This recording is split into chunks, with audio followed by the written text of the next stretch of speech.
कड़ियो गंवर town committee के 6 warden में गुज़रियल 3 महीननि खां मिठी पाणी जो सख़्तु बहिरान हुअण सबबि हितां जा शहरी ऐं ॻोठवासी इंतहाई सख़्तु परेशान आहिनि।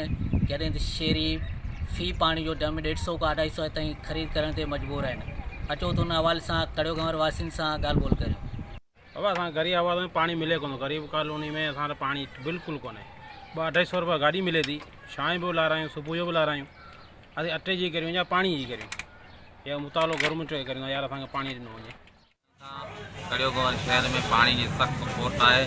असां हला इख्तियारनि खां वधि अपील करूं था त पानी की खोट जल्द जा जल्द ख़त्म कई वञे। अच्छा हींअर पानी तव्हां की इस्तेमाल करियो था, किथां ईंदो? हींअर पानी जो असीं भरायूं था तकरीबन 200 रुपया गाड़ी जे हिसाब सां, 150 रुपया गाड़ी जे हिसाब सां भरायूं था। अच्छा उहो पानी कीअं इस्तेमालु थींदो? सुबुह शाम शाम इस्तेमाल किए तो सुबह जो गाड़ी अचे थी, शाम जो गाड़ी अचे थी। माना 500 रुपया तारीख़? 500 रुपया। समेत पूरे ज़िले में पानी की खोट है। पानी जो मसलो इंतहाई संगीन सूरत हाल अख्तियार करे वियो है। एतिरे क़दुरु जो पीअण जे पाणी जी बहिरान पैदा थी वियो आहे। कड़ियो गंवर वाटर सप्लाई जेको मुसलसल 5-6 महीननि खां वठी पाणी बिल्कुलु शहरवासियुनि खे सप्लाई न पियो करे।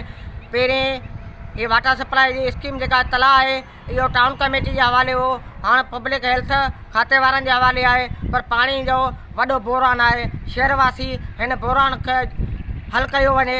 असां सिंध हुकूमत, पब्लिक हेल्थ खातो ऐं ॿियनि वसवारनि खे अपील था करियूं त पाणी जो मसइलो जल्द खां जल्द हल करे। असांजी 3-4 महीना थिया आहिनि हिन घरनि में ॻोठ में पाणी आहे कोन, ठुप पाणी न आहे असांजी न वेचण लाइ न कपिड़नि लाइ, असीं न पीअण लाइ पाणी आहे। असीं पाणी किथां आहिनि? 3-4 महीना थिया आहिनि ठुप पाणी न आहे।